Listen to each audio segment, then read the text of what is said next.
मनुष्य शरीर में शरीर का नाश होने से पहले पहले ही काम क्रोध से उत्पन्न होने वाले वेग को सहन करने में समर्थ हो जाता है, वही पुरुष योगी है और वही सुखी है। हाँ, ये 5वें अध्याय का 23वां श्लोक। तो ये काम और क्रोध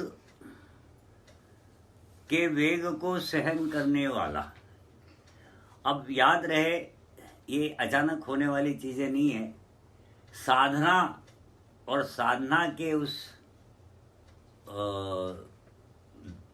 समय में साधना करते करते जो व्यक्ति इन स्थितियों पर पहुंच जाता है उसको भगवान योगी कहते हैं।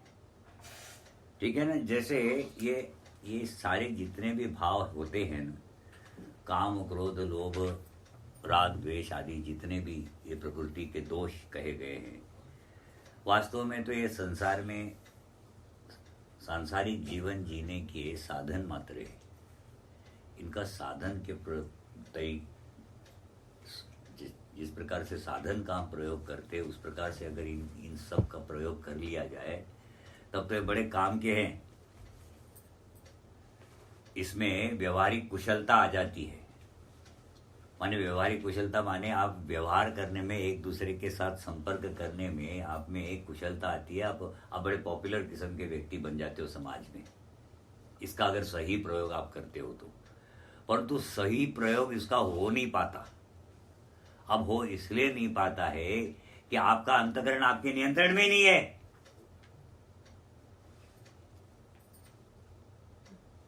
अब जो योगी है निष्काम कर्म योगी। अब निष्काम कर्म योगी तो कामना का त्याग करने का प्रयास कर रहा है ना। तो कामना का त्याग करने का प्रयास कर रहा है का अर्थ क्या हुआ? अब कामना का त्याग माने वो फल की आसक्ति का ना होना। कर्म कर रहे लेकिन फल की आस नहीं कर रहे। अब फल का आस नहीं कर रहे तो आप जी कैसे रहे?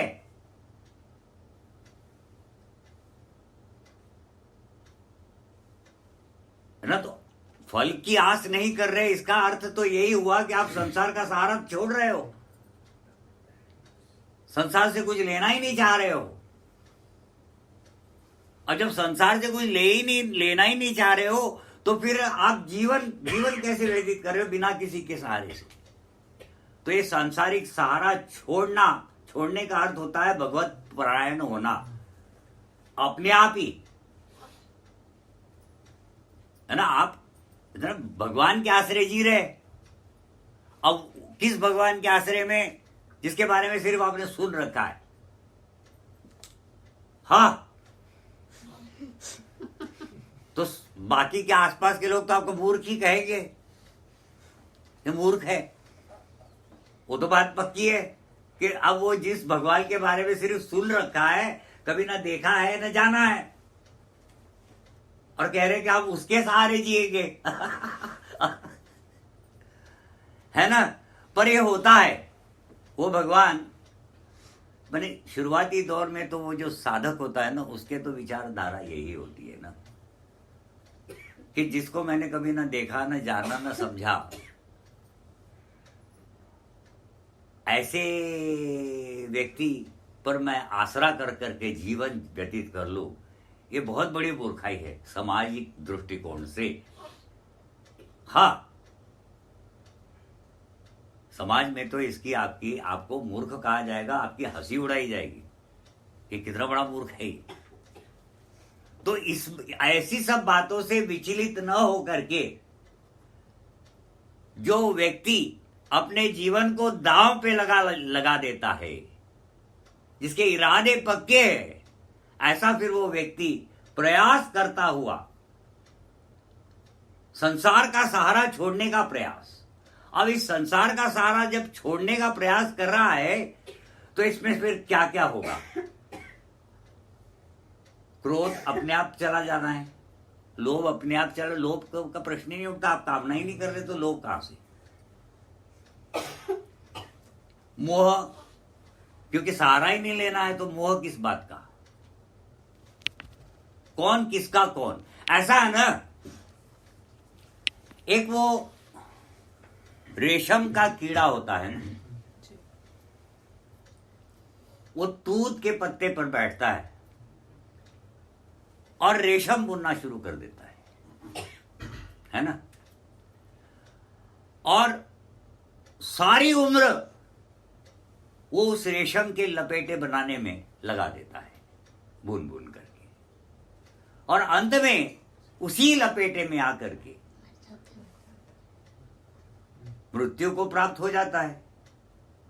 धोखा, कितना बड़ा धोखा, कितने शौक से उसने सारी उम्र वो रेशम बुना था, और अंत में उस रेशम के ही लपेटे में आकर के उसकी मृत्यु हो जाती है। उसी प्रकार से प्राणी इस संसार में आकर के जब मनुष्य रूप धारण कर लेता है,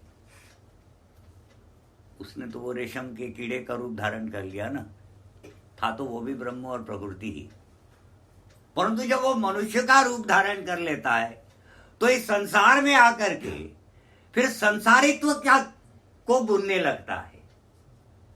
संसारित्व माने दुनियादारी, साधारण शब्दों में। हाँ, अपने चारों तरफ वो खुद ब खुद ही उस संसारित्व को बुनना शुरू कर देता है, और उस रेशम के कीड़े की तरह ही उस संसारित्व के लपेटे में आकर के एक न एक दिन अपने प्राणों को त्याग कर चला जाता है।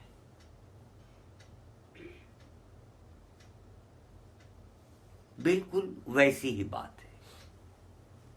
हजार समझाओ कि इसको बुनना बंद कर दे, ये तुझे मारने वाला साबित हो जाएगा, तेरा ये विनाश कर डालेगा, ये संसारित्व ऐसा है, ये दुनियादारी ऐसी है,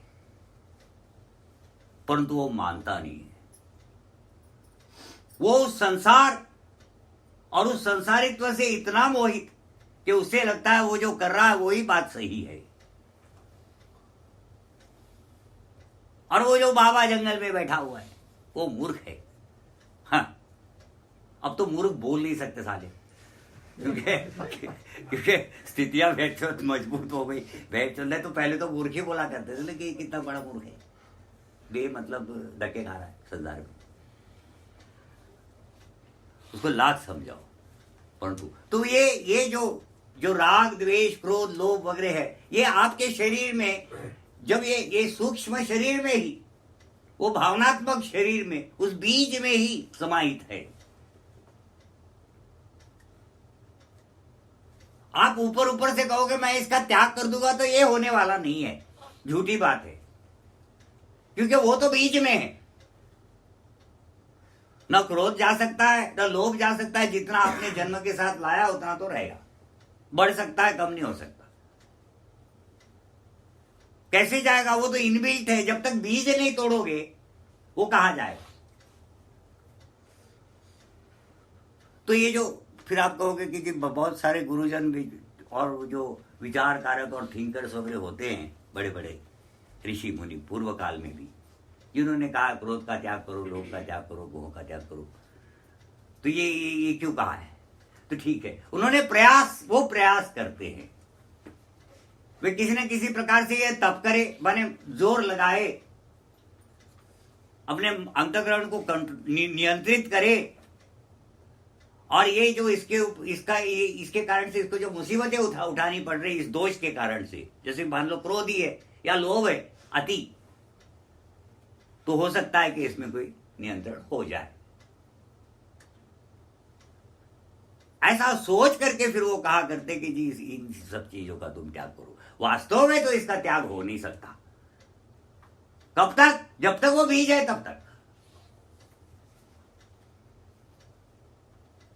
इतना किया जा सकता है कि जितना उस बीज में है उतना ही रहे, बढ़े नहीं। तो ठीक है, फिर वो जो तप करते हैं उसके कारण से होता है। परंतु ये योगी, ये जो निष्काम कर्म योगी है, अपने साधना के उस वो काल में वो इन सब का अपने आप ही इसका सबका त्याग होता चला जाता है उस योगी का। कैसे होता चला जाता है? वो तो आसक्ति का ही त्याग कर देता है। कामनाओं इच्छाओं का त्याग कर देता है, ऐसा जब करता है तो अपने आप ही फिर राग द्वेष लोभ वगैरह ये जितने भी काम क्रोध इनके जो बार बार वेग उत्पन्न होते हैं अंतकरण में, ये सारा अपने आप ही छूट जाता है। ये फॉर्मूला उन संन्यास बाकी लोगों को भी देना चाहिए, हाँ, जो ऐसा बोलते हैं। हाँ। ये यहाँ पर निष्काम कर्म योग की बात भगवान कर रहे हैं। याद रखना, इस अध्याय में भगवान को अर्जुन ने पूछा था कि जी आप कभी कभी निष्काम कर्म योग की बड़ी स्तुति करते हैं और कभी कभी कर्म संन्यास की स्तुति करने लगते हैं, तो आप ये बताइए कि दोनों में से कौन सा मेरे लिए कल्याणकारक है। और फिलहाल अभी इस चीज जो याद रहे, ये सारी बातें युद्ध भूमि में हो रही है, वो ध्यान रहे। यहां पर इस जगह पर जहां पर ये बातें हो रही है, ये जो चर्चा हो रही है, जो उपदेश दिया जा रहा है, वहां पर बेकार की बातें करने का समय नहीं है। बड़ी विषम स्थितियां हैं, गंभीर स्थितियां हैं, ठीक है ना। वहां ये बात हो रही है, तो वहां पर खड़े रह करके फिर अर्जुन पूछ रहे हैं भगवान से कि इस वक्त अब जो हाल में मुझे ये जो कर्म करने जाना है, ये मैं किस प्रकार से करूं।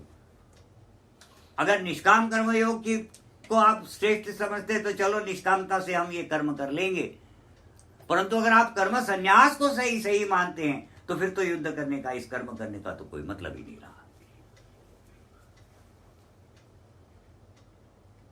तो आप ये बताइए कि क्या दोनों में से, तो भगवान कहते हैं कि अर्जुन दोनों में से ये जो दोनों मार्ग है, निष्काम कर्म योग और कर्म संन्यास ज्ञान योग, ये दोनों ही कल्याणकारक है। भाव ये कि दोनों से ही ब्रह्म प्राप्ति हो सकती है।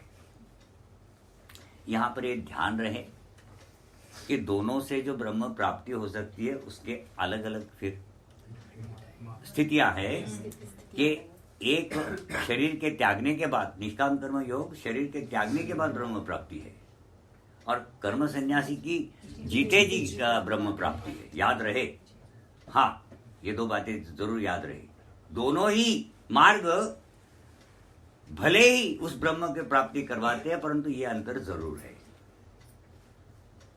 कि जो निष्काम कर्म योग है इसमें शरीर के त्यागने के बाद ब्रह्म प्राप्ति है, और जो कर्म सन्यासी है वो तो साक्षात ब्रह्म ही बन जाता है। हाँ, ठीक है ना। तो ये बात है। तो भगवान कहते हैं कि दोनों ही कल्याण मार्ग है, किसी में किसी से चढ़ो, परंतु हमारे विचार में, माने भगवान के विचार में, वो कहते हैं कि जो निष्काम कर्म योग है ये क्योंकि करने में, साधना में बड़ा आसान सा है। आसान है माने आसान तो नहीं है, परंतु वो जो कर्म संन्यास है उसकी तुलना में ये निष्काम कर्म योग आसान है। तो सोचने वाली बात है ना कि मैं उठता हूं, मैं बैठता हूं, और मैं जो कुछ भी मैं क्रिया करता हूं, और मैं ये सोच रहा हूं, माने मुझ में वो भाव ही नहीं उत्पन्न हो रहा है कि मैंने किया। ये बड़ा कठिन काम है, कमाल है। ये तो कल्पना से भी परे है। और ये जो दूसरा है निष्काम कर्म योग, इसमें तो क्या है कि वो ही जो हमें हमेशा बदले के भाव से हम जो कर्म करते हैं, कि हमें हर कर्म का बदला चाहते हैं हम, वो बदला माने वो जो लेने वाला भाव है उसको बदल देना है, और देने वाले भाव में बदल देना है उसको। वो साधना के जो धीरे धीरे धीरे उसकी साधना वो हमने बताई है कि सुबह जरा जागो, जरा अगर मान लो आप 8-9 बजे जाग रहे हो तो चलो 6-7 बजे जाग लो, और फिर एक कोई नियम बना लो। नियम जरूर पक्के बनाए, नियम अपने सुविधा अनुसार बनाए, एकदम से 3 बजे जागने वाला वगैरह ऐसा नियम न बनाए, क्योंकि उससे आपको ये ना समय देख करके किए जाते हैं सारे कर्म। एक वो समय था जहां ना बिजली थी ना कुछ था इस संसार में, तो लोग 6-7 बजे जो उजाले में अपनी शाम की वो रोटी वोटी खा करके, भोजन वगैरह खा करके, और वो सो जाते थे 8 बजे। कोई ना रेडियो थे ना टेलीविजन थे, थोड़ी गपशप मारी, हुक्का पिया और अपने सो गए। अभी 8 बजे जो सोएगा तो कितने देर सोएगा? सोचने वाली बात है।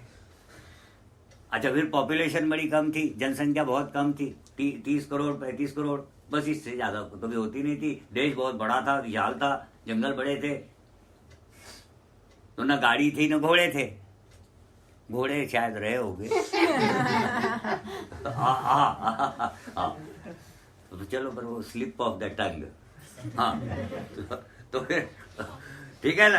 तो इस प्रकार से उस समय में ये जो सुबह ब्रह्म मुहूर्त पे जाकर, अब याद रहे, एक बात याद रहे, चाहे जो हो, परंतु हमने कहा था कि ये सारा, माने कहा था क्या, अब तो आप लोगों को पता है कि ये सारा संसार त्रिगुणात्मक है। माने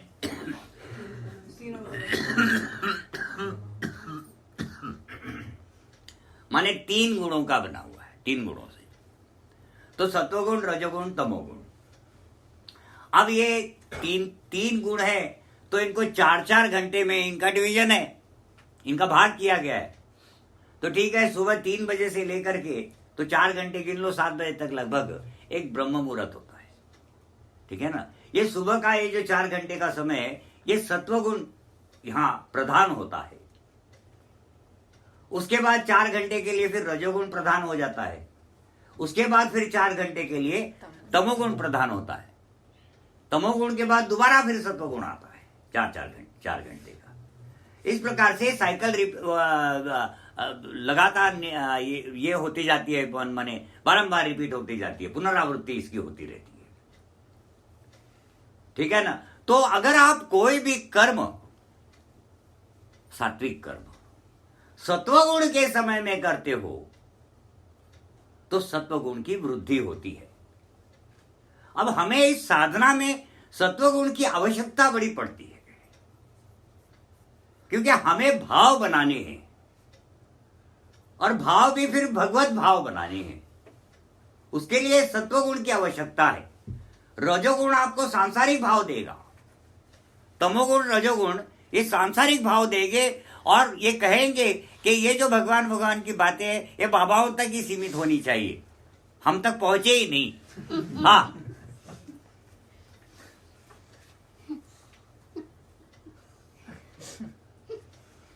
हाँ जी। तो ठीक है ना।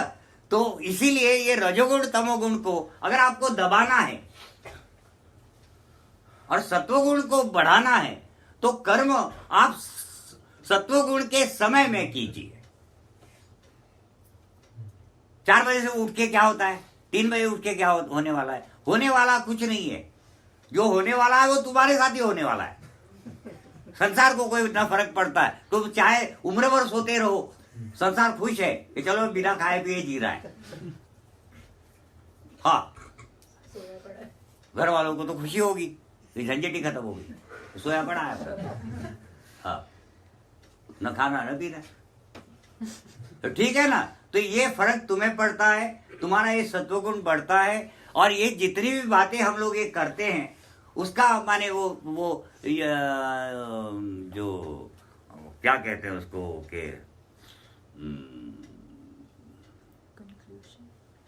उसकी सार्थकता, उसकी जो सार्थकता है वो समझ में आती है। नहीं तो ये बातें सारी निरर्थक लगती है, बस इधर सुनी और इधर भूल गए। जैसे आपके बचपन में आप जब स्कूल क्लास में जाते थे तो आपका टीचर आपको दांत साफ करने की पढ़ाता था, तो आप उसको कैसे सुनते थे? इधर उधर अपने गधों, मालूम ही नहीं कि क्या हो रहा है ना। ये याद करो। और जब अब वो क्योंकि दांतों का महत्व ही नहीं मालूम है। तो जब उम्र के 55 साल में 2 दांते टूटे, तब तक के बोली 4, तब समझ में आया, गरीब है जो बिना दांत के तो मैं खा ही नहीं सकता हूं। कितना कष्ट, मसूड़े फूल रहे हैं और परेशान। देखो उस जमाने में अगर मैंने उस मास्टर की बात मानी होती तो आज ये स्थिति में नहीं होती मैं। हाँ, जो आज हूँ, फेनेक प्लस और रेस्टिक्लिल खाते चले जा रहे, पर वो दांत जाता नहीं। वहां समझ में आता है कि वो जो प्राइमरी स्कूल में वो जो मास्टर जो रोज दांत साफ कर लेके पहाड़े पढ़ाता था, वो क्यों पढ़ाता था? क्योंकि वो बूढ़ा हो चुका था।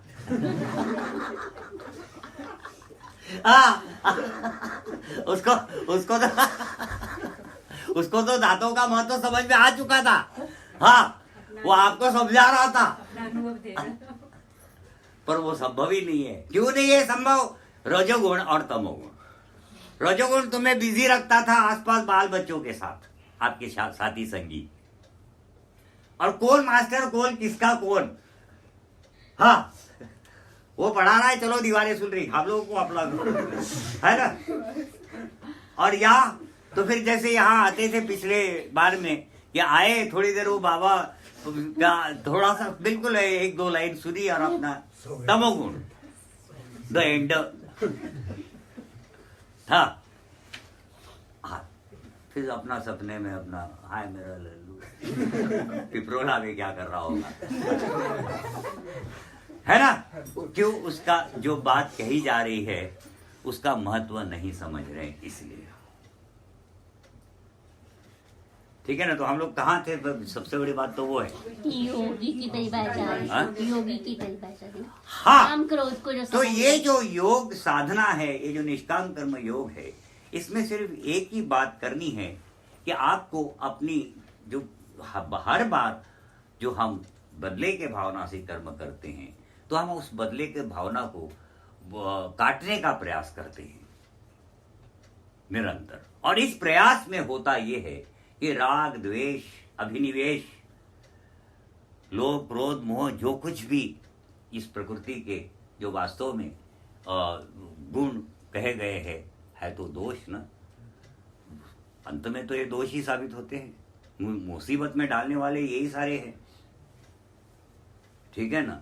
तो इनका अपने आप ही फिर धीरे धीरे धीरे करके क्षय हो जाता है। इसके लिए विशेष अलग थलग से कोई साधना करने की आवश्यकता नहीं पड़ती।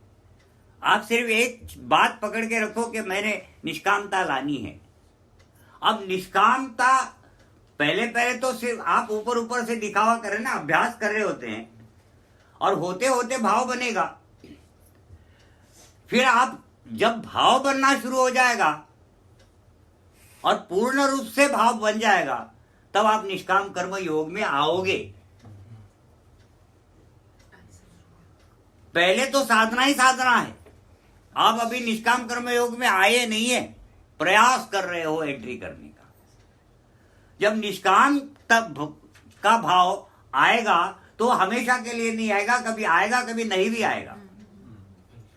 वो होती है स्थिति, निष्काम कर्म योग की स्थिति। इसके बाद आगे करते जाओगे तो एक समय ऐसा आएगा कि निरंतर आप में वो ही भाव बना रहेगा, तो उसको कहते हैं अवस्था।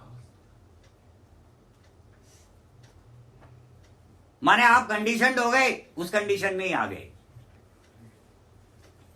प्रयास नहीं करना, उसको करते चले जाओगे आगे, माने उस निष्काम भाव जो उत्पन्न हो चुका है उससे आगे जब तुम बढ़ोगे और करते चले जाओगे, तो एक न एक दिन आपको अचानक आभास होगा कि अरे कर्म मैं तो कर ही नहीं रहा हूं, ये तो अपने आप हो रहा है। एक धक्का लगेगा, जबरदस्त धक्का,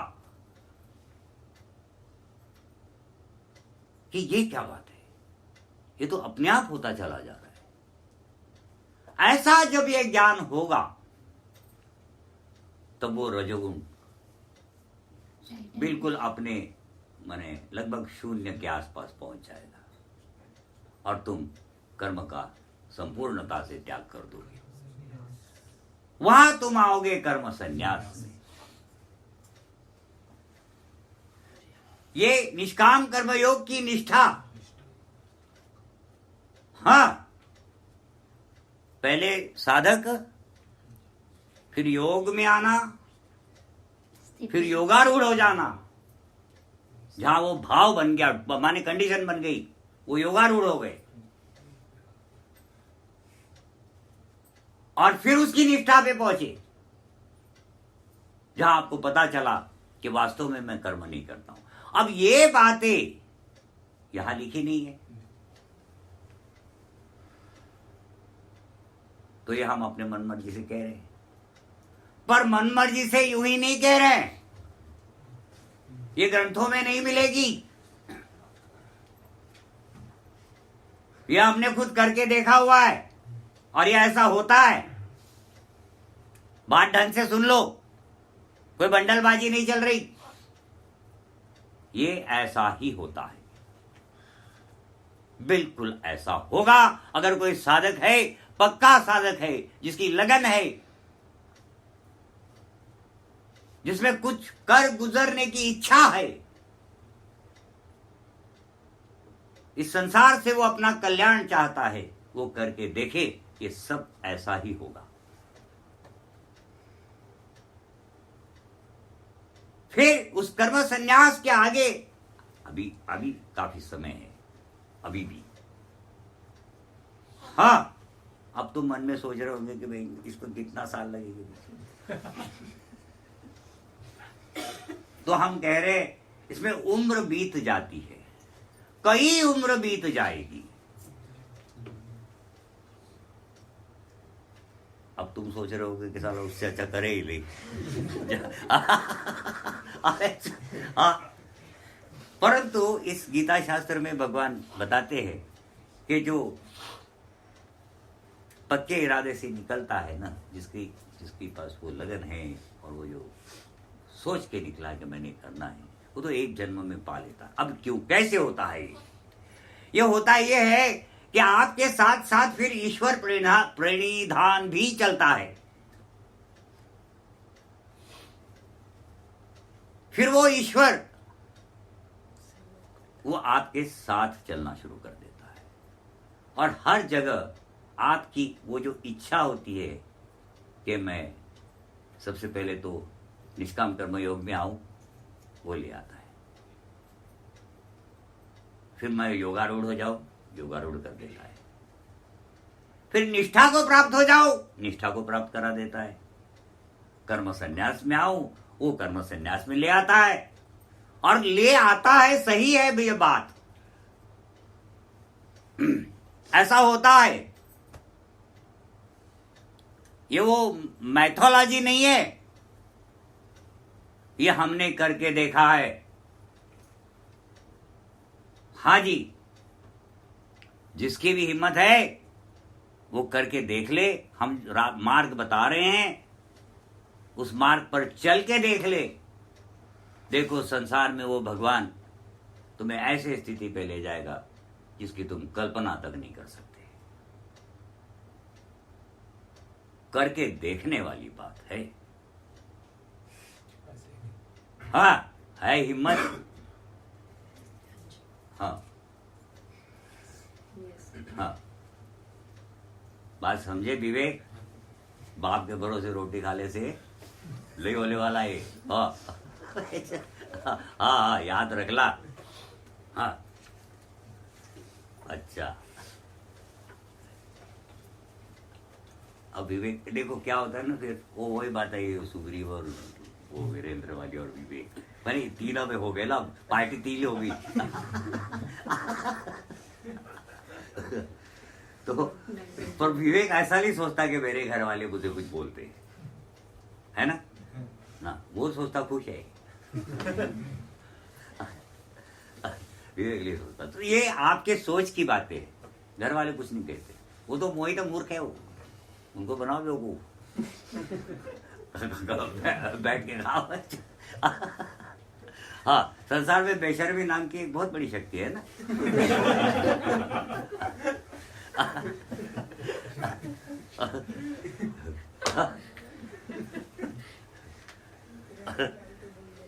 अच्छा, आगे बढ़ो।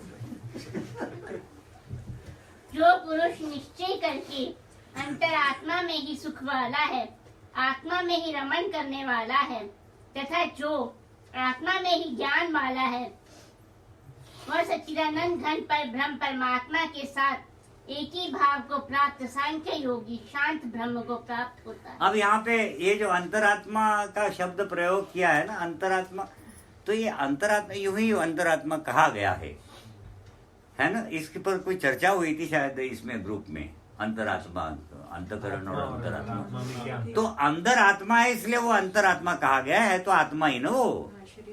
हाँ, जो व्यक्ति आत्मा ही आत्मा में संतुष्ट है, कहने का भाव ये है कि जिसने वो प्रयास किए हैं संसारित्व के त्यागने के, उसकी बात चल रही है। और वो जो कामयाब हो गया, यशस्वी हो गया संसार के त्यागने में, और उसको अब संसार की आवश्यकता नहीं है, वो अपने आप में खुश और संतुष्ट है।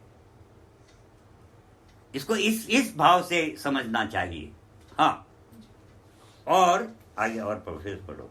जो पुरुष निश्चय करके अंतर आत्मा में ही सुख वाला है, आत्मा में ही रमन करने वाला है, तथा जो आत्मा में ही ज्ञान वाला है। हाँ, जिसको आत्मा ज्ञान हो चुका है, उसको पता चल चुका है कि मैं कौन हूं, उसका वो जो एकत्व भाव जाग चुका है, वो अद्वैतवाद कि मैं और वो एक है।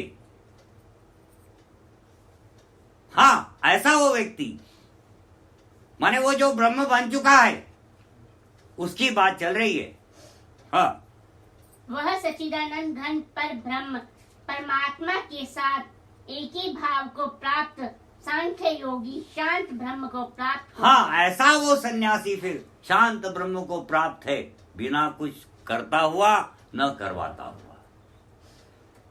हाँ, क्योंकि उसके अंतःकरण में मैं करता हूं का भाव खत्म हो गया, समाप्त। वो जान चुका है कि प्रकृति ही प्रकृति में बरतती है, वास्तव में न तो यहां कोई कुछ करता है न करवाता है। बात समझ में आई? हाँ। और जिनके सब पाप नष्ट हो गए हैं, जिनके एक बात याद रखना ना, जो आत्म तत्व है इसमें है ना, प्रतिक्रिया नहीं है, रिएक्शंस नहीं होती है। और प्रकृति में रिएक्शंस है, तो कर्ता करने वाली करवाने वाली प्रकृति ही हो सकती है, क्योंकि उसमें रिएक्शंस है। जिसमें रिएक्शंस ही नहीं, वो कैसे किसी से कुछ करवाएगा और कैसे करेगा? रिएक्शंस है तब वो कर्ता करवाती है। रिएक्शंस न हो तो कहां से कौन किसको करवाएगा? एक वस्तु हमने यहां रख ली, मान लो दूध रख लिया, उसका थोड़ी देर के बाद दही बन गया, तो इसमें कुछ ना कुछ हो रहा है, तो कौन कर रहा है उसे?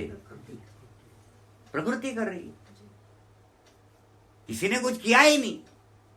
उसी प्रकार से ये सारा संसार और उसका संसारी तो मानिए दुनियादारी है, भाई बहन, मम्मी डैडी, धन दौलत, प्रॉपर्टी, ये जो कुछ भी है ये अपने आप उत्पन्न है, अपने आप चल रहा है, अपने आप इनका आपके साथ इंटरेक्शन होता चला जाता है।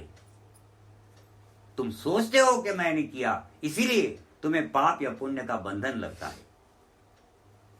परंतु ये व्यक्ति जो आत्मा ही आत्मा में संतुष्ट है, जिसको आत्मज्ञान हो चुका है, जो जान चुका है कि मैं और वो ब्रह्म एक है, ऐसा फिर वो व्यक्ति संपूर्ण कर्मों का त्यागी, सांख्य योगी, शांत ब्रह्म में स्थित होने योग्य होता है। हाँ। और जिनके सब पाप नष्ट हो गए हैं, जिनके सब संशय ज्ञान के द्वारा निवृत्त हो गए हैं, माने जिनका बीज टूट चुका है, बिल्कुल साधारण शब्द में, वो भावनात्मक बीज क्या कहते हैं? जिनके सब पाप,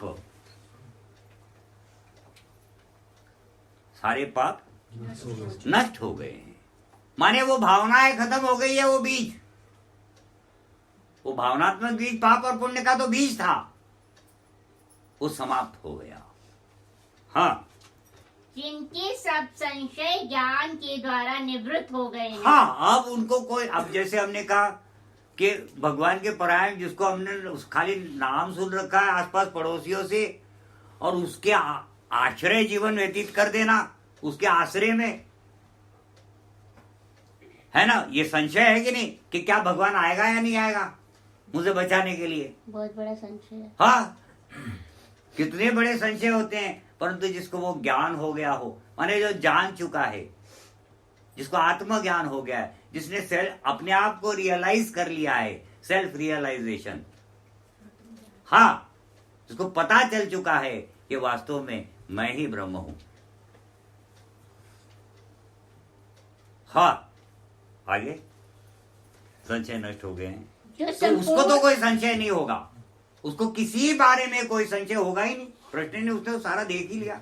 हाँ, जो संपूर्ण प्राणियों के हित में रत है, हाँ, और जिनका एक याद रखना, संपूर्ण प्राणियों के हित में रत है, माने उसका कोई स्वार्थ नहीं है, सबके भले के लिए। हाँ, जिसका स्वार्थ होता है कभी भी किसी के हित में नहीं होता है,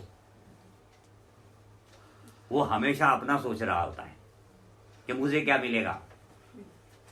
हाँ, वो हित में नहीं ये करता। जो निस्वार्थ हो चुका है, जिसको जो अपने आप को भुला चुका है, उसकी बात चल रही है। हाँ, जिनका जीता हुआ मन निश्चल भाव से परमात्मा में स्थित है। हाँ, माने जो मन बार बार दौड़ता है। अब हमने वो साधना बताई थी कि भाई कोई एक पाठ ले लो और उसको जोर से बोलो और खुद सुनो। वो मन को निश्चल करने के लिए वो बताई थी कि मन स्थिर हो जाए और वो बिल्कुल परमात्मा में स्थित हो जाए, संसार में जाए ही नहीं। ऐसा उस व्यक्ति की बात चल रही है। हाँ, वे ब्रह्मवेत्ता पुरुष शांत ब्रह्म को प्राप्त। हाँ, ऐसे फिर वो ब्रह्मवेत्ता पुरुष, माने ब्रह्म को जानने वाले पुरुष, शांत ब्रह्म को प्राप्त होते हैं। हाँ, और काम क्रोध से रहित जीते हुए चित्त वाले पर ब्रह्म परमात्मा का साक्षात्कार किए हुए ज्ञानी पुरुषों के लिए सब ओर से शांत पर ब्रह्म परमात्मा ही परिपूर्ण है। हाँ, वो कहते हैं कि जिसने उस ब्रह्म दर्शन कर लिए हैं, वो तत्व दर्शन कर लिए हैं, ऐसे व्यक्ति तो चारों तरफ उसको, माने अपूर्णता कहीं पर भी उसको ब्रह्म की दिखाई नहीं देती। जहां देखता है उसको वो ब्रह्म ही दिखाई देता है। तो ब्रह्म कैसा है? तो कहते हैं कि तुम्हारे जैसा है। वो तुम में प्रवेश कर गया, तुम्हारा स्वरूप ले लिया। इसमें प्रवेश कर गया, इसका स्वरूप ले लिया। वो निराकार ब्रह्म जब चाहे जिसमें प्रवेश करता है, वो उसी का स्वरूप ले लेता है। वो निराकार ब्रह्म। हाँ, ठीक है ना? तो उसको चारों तरफ वो परिपूर्ण, उसको उसमें कोई अपूर्णता कहीं नहीं दिखाई देती, कहीं आधा अधूरा नहीं। उसे विश्वास हो जाता है ये सारा ब्रह्ममय संसार है। हाँ, ये सारा का सारा संसार ही ब्रह्म में स्थित है। हाँ, और हे अर्जुन, बाहर के विषय भोगों को न चिंतन करता हुआ बाहर ही निकाल कर, और नेत्रों को बाहर के विषय भोगों को बाहर ही निकाल करके। अब दूसरे अध्याय में उन्होंने कहा था कि विषयों में रमन करता हुआ भी विषयों से अलिप्त रहना, है ना? वो बात है कि बाहर की बात बाहर, वो अंतःकरण तक जानी नहीं। ऐसा है ना? हमने आपको बताया कि आज के संसार में एक कोई चाहे भी तो अकेला नहीं रह सकता। कौन किसको रहने देता अकेले? उसके पीछे सरकार जासूस भेजेगी। हाँ, कि वह जो करता क्या है देख लो तो, हाँ, खाता पीता कैसे है, ये झंझट। ठीक है ना? तो क्या बोल रहे थे? बाहर हाँ, के विषय भोगों को न चिंतन करता हाँ, हुआ। तो इसीलिए फिर उसको संसार में संसारित्व थोड़ा बहुत तो निभाना ही पड़ता है। तो वो जो कुछ भी निभाता है वो बाहर ही बाहर निभाते रहता है, अंतःकरण तक उसको कोई बात नहीं चलती। एक व्यक्ति आया, उसके साथ बातें की और बहुत सारी इधर उधर की बातें की, वो चला गया, उसको भूल गए, चला गया। द एंड, अपना काम करो। जैसे आपको, हाँ, लोगों को लगता है कि वो विषय में भी रम रहा है, वो भोग रहा है, पर वास्तव में ऐसा नहीं होता।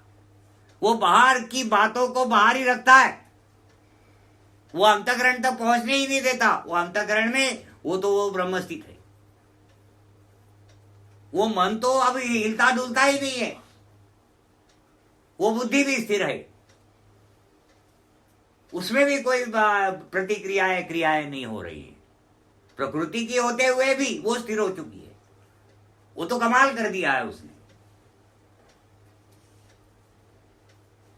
इसीलिए अब वो अलिप्त तो रह नहीं पाता। अलिप्त तो कौन रहने देगा उसको? संसार से, समाज से। समाज तो उसके पीछे उसको नोचने चला है, तो फिर कोई बात नहीं, वो समाज में सामाजिक व्यक्ति की तरह ही रहने लगता है। परंतु जितनी भी वो क्रियाएं प्रतिक्रियाएं करता है वो बाहर ही बाहर होती है। अंतःकरण और उस आत्मा तक तो कोई बात ही नहीं पहुंचती। अब पहुंचेगी कैसे कि उसको तो पता चल चुका है, ये तो सारा ब्रह्म ही ब्रह्म में बरत रहा है वास्तव में। तो अब क्योंकि ब्रह्म में प्रतिक्रियाएं नहीं होती, इसलिए बरतने वाली उसकी वो प्रकृति है तो उसी की। ब्रह्म के वास्ते से बरत रही है। अब वो ब्रह्म की इच्छा है, वो प्रकृति के द्वारा या तो वो उस प्रकृति से छूट जाए, प्रकृति के द्वारा ही उस प्रकृति से छूटना होता है। अगर आप में शरीर ही नहीं है तो आप साधना क्या करोगे? भूत प्रेत बन के घूमोगे और लोगों को इधर उधर डरा सकते हो, बाकी इससे ज्यादा कुछ नहीं कर सकते। हाँ वो करके हाँ भूत भाई के ये बोले चाट डाल मैंने बन के मान लो तो ऐसा। हाँ है ना। तो बाहर के विषय को हाँ इस प्रकार से वो व्यक्ति संसार में, उसको क्योंकि जीवन संसार में जीना है, समाज तो आएगा ही आसपास से, तो फिर कोई बात नहीं, वो इन सारी बातों को जो व्यवहारिक जो जीवन वो व्यतीत करता है उसको वो अंदर तक जाने नहीं देता है, वो बाहर ही बाहर रहता है। हाँ। और नेत्रों की दृष्टि को भ्रुकुटी के बीच में स्थित करके तथा नासिका में विचरने वाले प्राण और अपान वायु को सम करके जिसकी इंद्रियां, मन और बुद्धि जीती हुई हैं, ऐसा जो मोक्ष परायण मुनि इच्छा, भय और क्रोध से रहित हो गया है, वह सदा मुक्त ही है। फिर से पढ़ो इसको।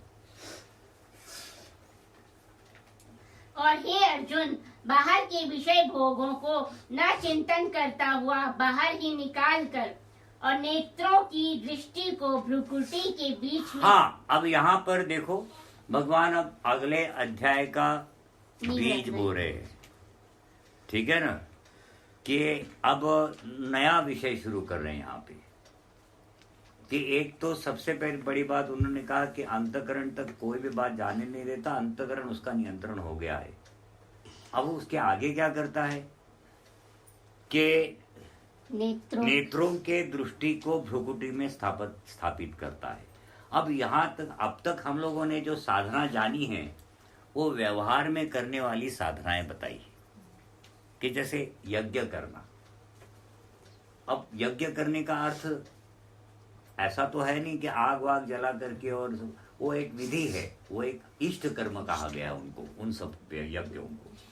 परंतु आप जो व्यवहार में जीवन व्यतीत करते हो उसी में यज्ञ होता है। जैसे मान लो कि जैसे ये मनु है, ये डॉक्टर है, अब ये अगर अपने घर से यज्ञ के भाव से निकलती कि मैं यज्ञ करने जा रही हूँ, और वहां पर फिर यज्ञ के भाव से ही अपनी ट्रीटमेंट वगैरह जो पेशेंट के साथ मिलती जुलती जो कुछ भी करती है, तो फिर ये भी इसी प्रकार का माने। फिर यज्ञ माने ऐसा ना, एक तो आप निष्काम भाव से सेवा दे रहे हो तो वो यज्ञ कहलाएगा। यज्ञ का अर्थ होता है आध्यात्मिक उन्नति का कर्म। अब आध्यात्मिक उन्नति माने होता क्या है कि आत्म अधिक वो मैल हटने लगता है पाप पुण्य का, तो आत्मा अधिक प्रकाशित होने लगती है। आत्मा के अधिक प्रकाशित होने के कारण से बुद्धि भी अधिक प्रकाशित होती है और अधिक तीव्रता से काम करती है, अच्छे से अच्छी दिशा लेती है, ठीक है ना। ये आध्यात्मिक उन्नति का परिणाम है।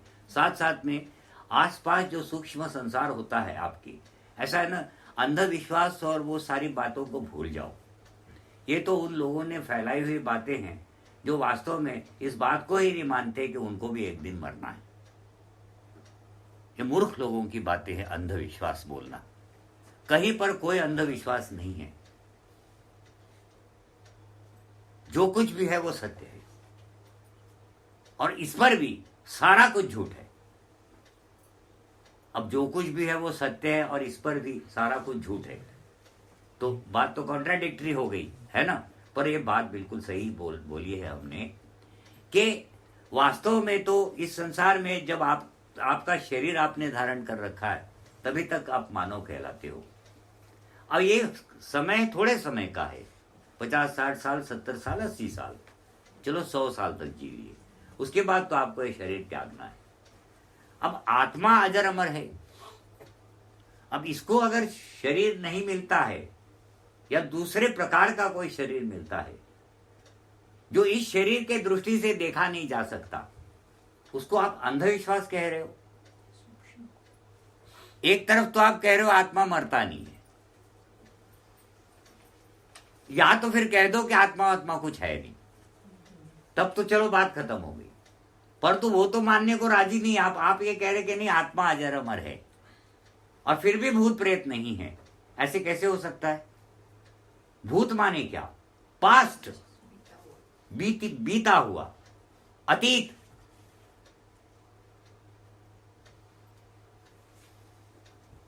तो तुम्हारा कोई अतीत ही नहीं है, तुम्हारे बीता हुआ कुछ नहीं है। क्या तुम पहले नहीं थे जब ये शरीर नहीं था? तब अपने आप को प्रश्न पूछ करके देख लो।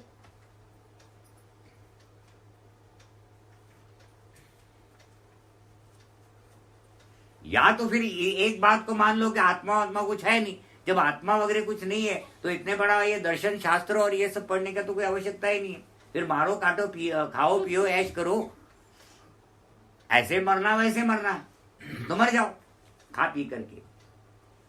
बिना खाए पिए क्यों मर रहे हो? दिमाग खराब हो चुका है आप लोगों का, बिना खाए पिए मर रहे हो। तो बिना खाए पिए मर वो ही रहा है जो चाह रहा है कि मैं इस संसार में मैं फंसा हूं, मैं तो एक आत्मा हूं, मैं आत्म तत्व हूं और मुझे इसमें से निकल जाना है। मैं आया इसलिए हूं, मुझे शरीर ही इसलिए मिला है कि मैं यहां से छूट सकूं। प्रकृति का प्रयोजन ही है आत्म उन्नति, नहीं तो प्रकृति थी किस लिए? ऐश करने के लिए तो है नहीं।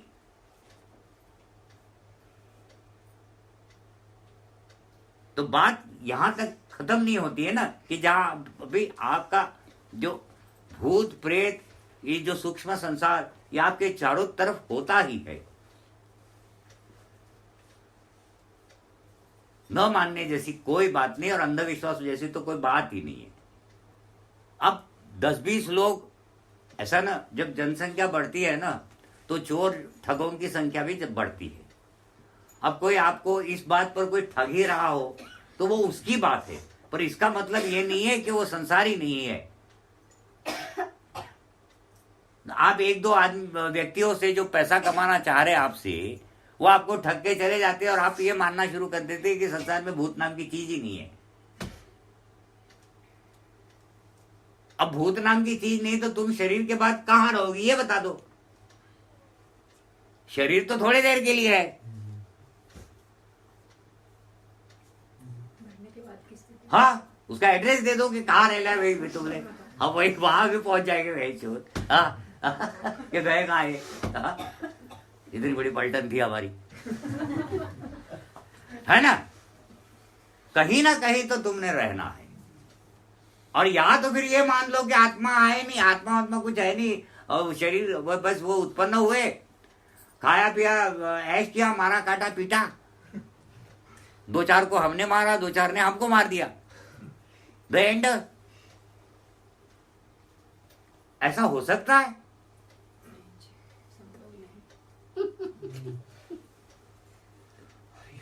तो ठीक है, फिर ये ऐसा तो होना संभव नहीं लगता, ऐसा होना संभव नहीं लगता। और जो दूसरी संभावना वो अधिक सही लगती है कि अगर ये संसार है तो वो संसार भी है। क्योंकि हर स्थूल, साइंस का भी विज्ञान का भी एक नियम है, हर स्थूल सूक्ष्म से उत्पन्न होता है।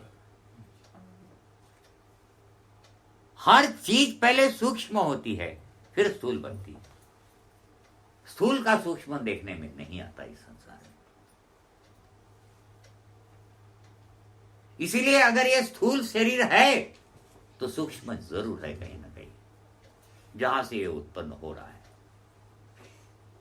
तो सूक्ष्म वो बीज है, भावनात्मक बीज, और वो बीज फिर जब अकेला बिना शरीर का भटकता है तो उसी को भूत कहते हैं, एक्स मानव।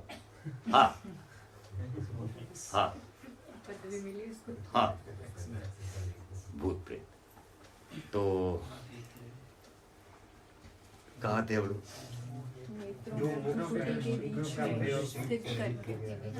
हाँ, भ्रुकुटी में स्थित करके। अब ये हाँ, तो ये हमने जो साधना अब तक के व्यवहारिक युद्धि, अब ये आगे छठे अध्याय में वो एक विशेष प्रकार की योगी के लिए ध्यान की साधना बताएंगे। वो अष्टांग योग साधना। अष्टांग माने जिसके 8 अंग है, ऐसे, ठीक है ना। तो इस 8 अंगों में से जो भी हम लोग आगे पढ़ेंगे इसको छठे अध्याय में, वो उसकी अब ये शुरुआत यहाँ कर रहे हैं कि वो व्यक्ति फिर अपने अंतःकरण को नियंत्रित करके और फिर वो ध्यान में बैठने वाली की बात कर रहे हैं। वो अब भ्रुकुटी माने ये जगह होती है जहाँ पे अपने दृष्टि को स्थापित कर करके फिर वो ध्यान में बैठता है। हाँ,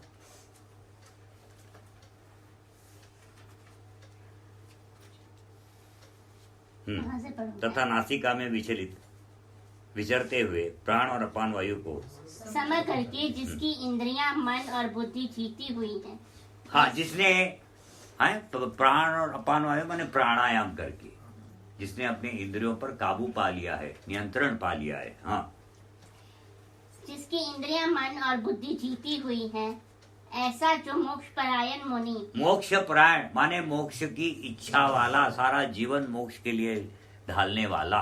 हाँ, ऐसा जो मोक्ष परायण मुनि। मुनि माने मनन करने वाला, चिंतन करने वाला। हाँ, इच्छा, भय और क्रोध से रहित हो गया है। इच्छा, कामनाएं, भय और डर। कामना रहेगी तो डर रहेगा। हाँ, और क्रोध से रहित हो गया। और क्रोध से रहित हो, हमने कहा ना, एक वो कामना का त्याग कर लो, सारा जाप चला जाता है। हाँ, वह सदा मुक्त ही है। हाँ, माने सदा मुक्त है, माने अभी शरीर में रहते हुए भी वो मुक्ति हो चुका है, अगर ये ऐसी स्थिति है तो। हाँ, हे अर्जुन, मेरा भक्त मुझको सब यज्ञ और तपों को भोगने वाला, संपूर्ण लोकों के ईश्वर का भी ईश्वर तथा संपूर्ण भूत प्राणियों का सुहृद अर्थात स्वार्थ रहित, दयालु और प्रेमी, ऐसा तत्व से जानकर शांति को प्राप्त होता है। हाँ, भगवान कैसा है तो फिर पढ़ो। और हे अर्जुन, मेरा भक्त मुझको सब यज्ञ और तपों को भोगने वाला। हाँ, भगवान सब यज्ञों और तपों को भोगने वाला। देख लो क्या कह रहे हैं। हाँ, संपूर्ण लोकों का ईश्वरों का भी ईश्वर। संपूर्ण लोगों के ईश्वरों का भी ईश्वर। सब तपों को और यज्ञों को भोगने वाला, सभी लोगों का ईश्वर। हाँ, माने उनके सारे फल भोगने वाला। हाँ, यज्ञ और तप के जितने भी फल है उसको वो भोगने वाला, वो ब्रह्म। हाँ, और संपूर्ण ईश्वरों का भी ईश्वर। हाँ, संपूर्ण भी, हाँ, ईश्वर। संपूर्ण लोक में कितने लोग हैं? 3 लोग। तो इनके अधिष्ठाता देव, उनका भी ईश्वर, उनका बॉस। हाँ, तथा संपूर्ण भूत प्राणियों का सुहृद। हाँ, संपूर्ण भूत प्राणियों में सुहृद माने भला करने वाला, अर्थात अच्छा करने वाला। अर्थात स्वार्थ रहित, दयालु। हाँ, और प्रेमी। सुहृद का अर्थ बताया है। हाँ, ऐसे तत्व से जानकर, ऐसे तत्व से जानकर शांति को प्राप्त हो जाता है। इस प्रकार से फिर वो उस निष्काम कर्मयोग की साधना, फिर उसको हमने बताया उसकी कैसी, उसकी जो सीढ़ियां हैं वो कैसी है चढ़ने की, कि पहले तो वो साधक है, उसके बाद फिर उसका वो भाव बन गया, तो वो निष्काम कर्म योग में आया, फिर उसमें योगारूढ़ हुआ और फिर वो निष्ठा को प्राप्त हो गया, और फिर वहां पर संन्यास शुरू हुआ। निष्ठा को प्राप्त होने के बाद संन्यास, और संन्यास की वो सर्वोच्च स्थिति जहां उसने तत्व का दर्शन कर लिया, और फिर वो मुझे जान गया कि मैं तो संपूर्ण भूत प्राणियों में सम हूं, संपूर्ण लोगों के ईश्वरों का भी मैं ईश्वर हूं, और सारे यज्ञों और तपों का भोगने वाला भी मैं हूं। ऐसा वो जान करके फिर वो शांत ब्रह्म को प्राप्त हो जाता है। ओम तत्सदिति श्रीमद् भगवद गीता उपनिषत्सु ब्रह्म विद्यायां योग शास्त्रे श्री कृष्ण अर्जुन संवादे कर्म संन्यास योगो नाम पंचमो अध्यायः। हरि ओम तत्सत्। हरि ओम तत्सत्। हरि ओम तत्सत्।